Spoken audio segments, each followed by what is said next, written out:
Hi, this is Kathy Torrey, and I'll be presenting your lecture on acute abdominal injuries. Patients who present to an emergency department with an acute abdominal pain can be one of the most challenging patients that you will come across in clinical practice.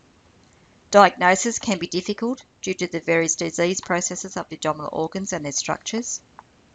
And indeed, a large number of potential differential diagnoses may need to be considered. Confounding the issue can be the atypical presentation, the absence of abnormalities within the vital signs, and the degree of pain that the patient is exhibiting may not necessarily be commensurate with the severity of the disease. It's important to note that the absence of physical findings of an acute abdomen does not necessarily rule out a surgical abdomen. For example, serious conditions such as ischemic colitis may have very non-specific clinical findings.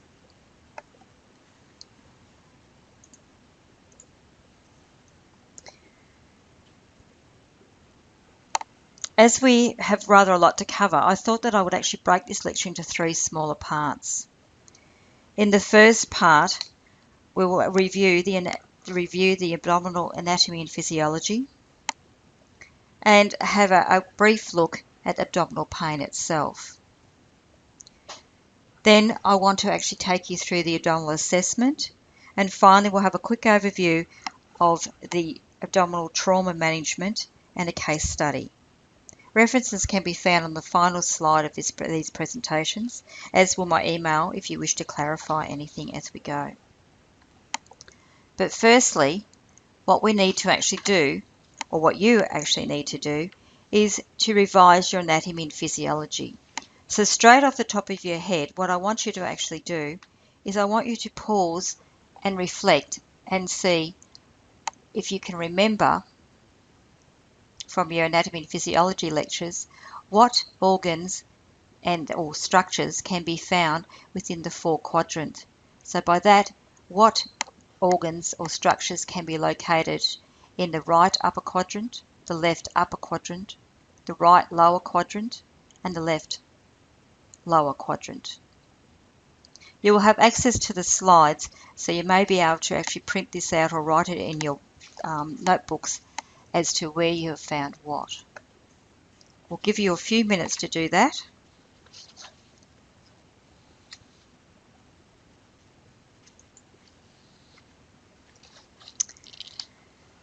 You may be surprised to note how many and what structures and organs are actually located in what quadrant of the abdominal cavity. There are many organs within the abdomen, and pain in the abdomen can actually originate from any one of them. The abdominal cavity itself extends from the diaphragm to the pelvis and is bound anteriorly by the abdominal wall and posteriorly by the vertebral column. Contained within the abdominal cavity are solid organs such as the liver, the spleen, the kidneys, and the pancreas. The liver is extremely vascular and at any one time has up to 500 mils within its circulation. The hollow organs of the stomach, are the stomach, the small bowel, colon, and the bladder. Vascular structures contained within the abdominal cavity include the arterial blood supply via the aorta, which bifurcates into the iliac arteries for blood supply for the lower extremities. And don't forget the urogenital systems. You also have kidneys, the bladder, the urethra contained within these areas.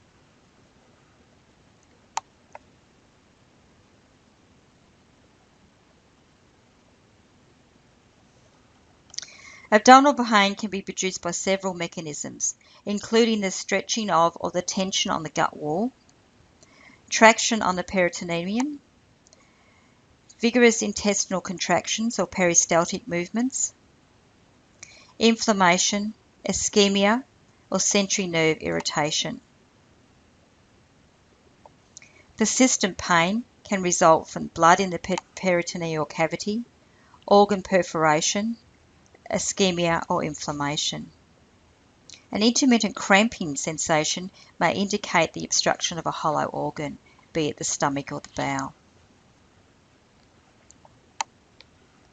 Abdominal pain offers many challenges, and initial evaluation is extremely important. If you have a misdiagnosis, it may prove crucial to your patient. For example, if a AAA is missed, the time to death is estimated it could be as quick as up to 2 minutes. For acute myocardial infarction, which is treated as abdominal pain, it may actually be that your patient's demise could be about 2 hours away, or ischemic bowel could take up to 2 days. It's estimated that abdominal pain accounts for 5 to 10% of OD visits. And you need to remember too that pain is an individualised phenomenon. A significant proportion of those patients presenting to the ED for abdominal pain require admission and further investigation. Children are particularly hard to diagnose, and chronic abdominal pain in children is rare but needs to be considered. Under 5, it's very difficult to ascertain pain.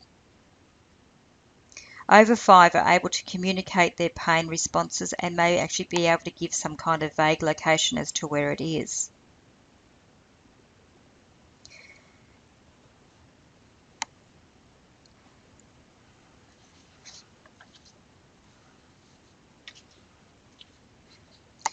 One of your first priorities is to determine if the patient presents a surgical picture and what to do and how to complete a physical history. Continuing on with pain, organ pain can be referred to as visceral pain, which is poorly localised, colicky, intermittent, so it's difficult for the patient to localise exactly where it is. It's usually as a result of the stimulation of the autonomic nerves of the peritoneum, when the hollow organs are distended, or the capsules of hollow organs are actually stretched. For example, benign causes can include gastroenteritis, whereas life-threatening causes can actually be referred to as peritonitis, bowel obstruction, or some diverticulitis. Somatic pain is a steady ache and can generally be more localised. It's often constant, but the patient is able to pinpoint exactly where the pain is originating from, usually as a result of local irritation. Referred pain is pain that originates within the abdominal cavity but can actually be felt in other areas of the body. It's thought to occur because the afferent pain fibres from an area of high sensory input, for example the skin, enter the spinal cord at the same level as the pain receptors from another area of a low central input. Examples of this are shoulder tip pain during diaphragmatic irritation, pain at the scapula due to gallbladder irritation. And we have a diagram here which actually pinpoints where the pain originates from the organ within the abdominal cavity, but where it can actually be felt.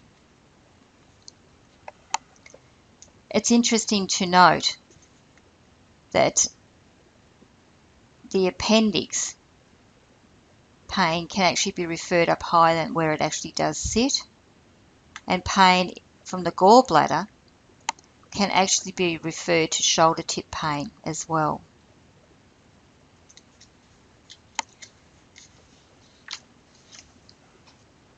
And then there are a number of extra abdominal causes for abdominal pain that must also be considered. And there's a list on your screen now which shows that pain actually felt within the thoracic pain could actually come from an AMI, could be lung related from pneumonias or a pulmonary emboli.